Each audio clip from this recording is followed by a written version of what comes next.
Diyanig ng magnitude 6 na lindol ang Southern Taiwan kanina madaling araw ayon sa United States Geological Survey o USGS.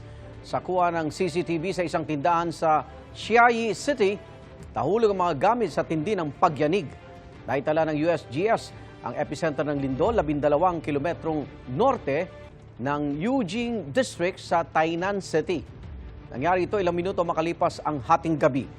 May ilan daw na kinailangan sagipin mula sa mga gusali at wala pang ibang detalye kung ilan ang nasaktan dahil sa lindol. At kaugnay nga ng magnitude 6 na lindol sa Taiwan, mapanem natin si Marcy, isang Pinoy na factory worker sa Tainan City. Marcy, magandang umaga. Marcy.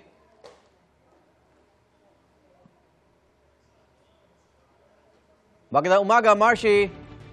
Yes po, sir. Hello po. Good morning. Mangungumusta lang kami sa inyo dyan matapos itong lindol. Yes, sir. Okay lang po sa kami ngayon, sir, dito.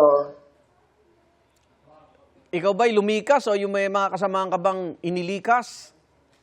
Nung paglindol po, sir, lahat po kami ay lumabas po kami ng aming pabrika po. Oo. And doon po kami lahat nagtipon-tipon po. Pakilarawan mo nga sa amin gaano kalakas ang lindol na naranasan nyo dyan, Marcy. Sir, super, nung that time talaga na naglindol, sir, grabe. Super lakas po. 6.5 po, sir. Dito Oo. po kasi tumama talaga mismo dito po sa Tainan po, yung lindol po talaga. Ilan ang mga So, ilan ang mga Pilipinong kasama mo sa pabrika?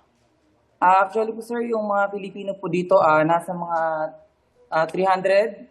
Oo. 300 po. Wala Mga naman, Pinoy po. wala naman nasaktan. Wala naman po, sir. Ngayon ba naibalik na kayo sa pabrika?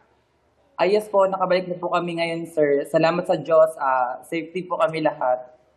At may mga tulong ba kayo na nais iparating? Yes, sir. Lahat po ng government po dito nung after paglindol po, may ambulance po na naka-ready po dito sa labas po ng aming company. Mga kamag-anak mo, kausapin mo ngayon, Marcy.